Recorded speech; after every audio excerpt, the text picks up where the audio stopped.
Alors avant de commencer, je tiens à dire que l'univers me force un petit peu à parler de ce film. Parce que non seulement ce film a été proposé par un donateur Tipeee, mais aussi j'ai eu le temps de faire cette critique quand Daft Punk a annoncé qu'ils se séparaient, et dans la semaine de l'anniversaire de leur album Discovery qui est au centre de ce film.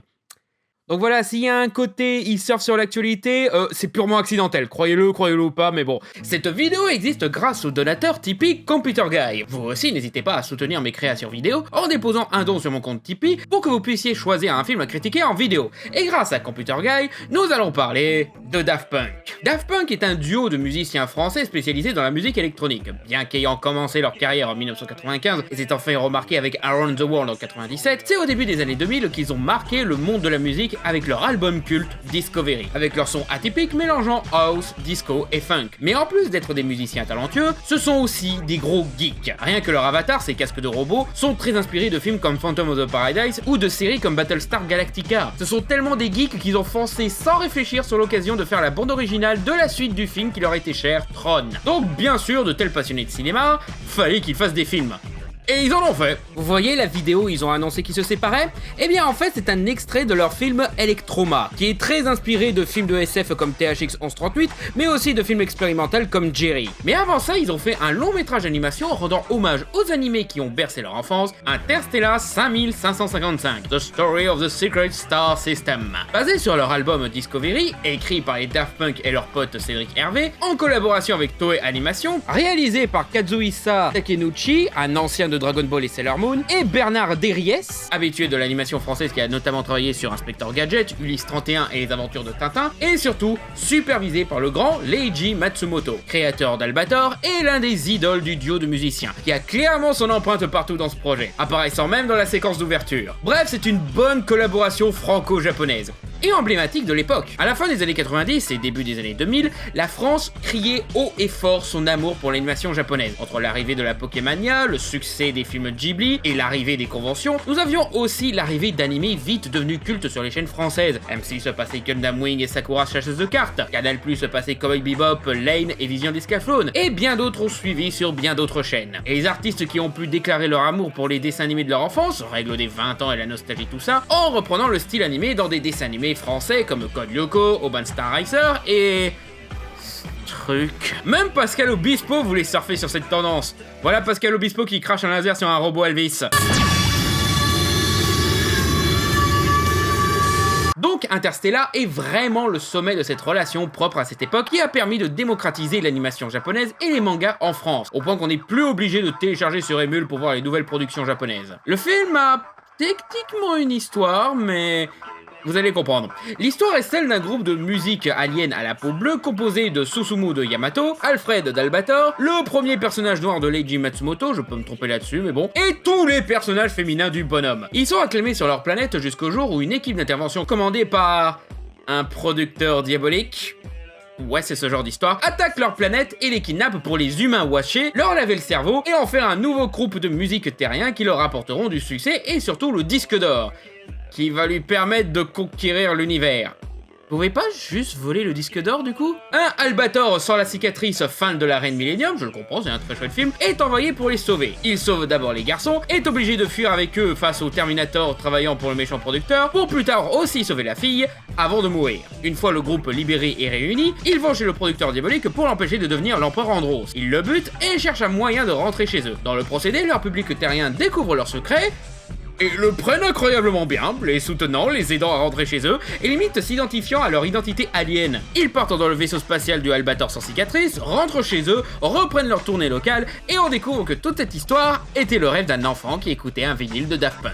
Ouais, donc en gros, le film reprend les clichés éculés des films sur un groupe de musique ou un musicien talentueux, et l'applique à une histoire de space opéra mêlée à des trucs d'alchimiste. Bref, c'est un animé. Et un bon animé. L'animation a très bien vieilli, mieux vieilli que d'autres animés des années 2000. Je conseille de le voir en Blu-ray car on profite encore mieux des couleurs et de la fluidité des mouvements. Et bien que simple, l'histoire est tout sauf conne. Elle reprend encore une fois une histoire cliché, le nom du méchant c'est Darkwood pour dire la subtilité, mais du coup, ça redevient universel. Le fait qu'un gros producteur s'empare comme un méchant empereur de Star Wars de talent, les conformise à un truc idéalisé, mais en enlevant sa spécificité et son identité, alors que limite les gens les aiment encore plus en sachant qu'ils ont une peau bleue, ça illustre bien le problème de ces producteurs acteurs du genre à agir dans une logique de les gens vont préférer comme ça, qui est complètement déconnecté de la réalité. Et qui sont aussi racistes, oui, bien sûr. Les gens peuvent aimer des trucs étrangers si on leur montre leur talent. Ça rend le choix de style d'animation encore plus approprié. Combien de trucs venant du Japon on a essayé d'occidentaliser? De Power Rangers à Digimon en passant par Dragon Ball et Nicky Larson. Ce style a toujours été vu comme trop bizarre pour que les occidentaux l'apprécient et qu'il faut aseptiser et watwashiser. Mon cul, regarde où en sont les mangas et les animés de nos jours. Les gens kiffent ça, n'essayez pas de l'atténuer en donnant des noms comme Lionel ou en faisant des remontages atroces pour mettre des blancs. Ça pose problème à personne, suffit juste de s'y habituer et d'encourager à essayer ce style. Le film arrive même à atteindre une pureté narrative en se reposant sur la musique et l'image. Tu comprends tout ce qui se passe, ce que veulent les personnages, leur tristesse, leur amitié, leur reconnaissance et tout. Ça semble normal pour un clip, mais en vrai ça demande un sacré travail pour faire comprendre un scénario avec rebondissement, complot et manipulation sans recourir aux mots. Même le cliché de tout n'était qu'un rêve, bah tu l'acceptes, déjà parce que ça rejoint l'intro où Matsumoto parle de rêve, c'est pas utilisé par facilité scénaristique, genre voilà vous êtes sauvés car rien de tout ça ne s'est passé. Non, l'histoire se finit bien avant de révéler que c'était le rêve d'un enfant. Et ça va avec la thématique du rêve. Tous les films sont des rêves, les rêves d'artistes. Ce film, c'est le rêve des Daft Punk qui espère émerveiller de nouveaux spectateurs. Et aussi, ça justifie les trucs les plus absurdes. Genre, Mozart était un alien? Quoi? Aussi, j'adore le moment où il force le petit Mozart à se jeter dans la lave et le mec est genre LOL, vous avez vu les gars? Je lui ai dit de sauter, il l'a fait, mais qu'il est con! La musique, est-ce que j'ai besoin d'expliquer? C'est Daft Punk. L'album est moins narratif que peuvent l'être d'autres albums adaptés en film comme The Wall, mais il colle à l'ambiance des scènes et crée une belle ambiance. Ma préférée est Veridis Quo, j'adore la mélodie simple mais en même temps dramatique. J'aime aussi I Love qui, en plus d'avoir un très bon rythme, la séquence montre assez bien l'aspect aliénant et déshumanisant du showbiz. Encore une fois, sans dialogue. Si je devais critiquer un truc, ça chipote un peu mais ça me gâche des passages, c'est les bruitages. Le film a majoritairement pour seul son les compositions de Daft Punk. Pas de dialogue et pratiquement pas de bruitage. Pratiquement. Car ils en ont mis et ça fait souvent tâche. Quand c'est juste un truc d'ambiance, genre un bruit de pluie, donner un effet radio à un passage de la musique, ou des applaudissements, là à la limite je veux bien. Mais des trucs comme les bruits de voiture, les crashs et les coups de tonnerre, ça gâche l'ambiance. Et on dirait que ça sort de je ne sais quelle bibliothèque de sons libre de droit, ça gâche vraiment le truc. Heureusement ça n'arrive que quelques fois, mais vraiment, pourquoi en mettre? On est là pour la musique, pas pour le son. Bref, si vous l'avez pas vu, je vous conseille ce film. C'est une très bonne expérience musicale et cinématographique. Vous pouvez le voir pratiquement en entier sur YouTube via le compte de Warner Music France, où se trouvent tous les clips de l'album Discovery, et qui sont bien sûr les passages du film découpés en format clip. Mais je vous conseille personnellement de vous procurer le Blu-ray ou de le voir en HD, car Warner Music France propose encore qu'en 480p. Et encore une fois, ça vaut le coup en HD. Et surtout, vu que les Daft Punk s'arrêtent, ouais, c'est une parfaite occasion de redécouvrir ce film. Merci encore d'avoir regardé cette critique, et si vous voulez que je critique un film en particulier, n'hésitez pas à déposer un ton sur mon compte Tipeee. Et bien sûr, n'hésitez pas à suivre le reste de la chaîne Fermez-la. A très bientôt.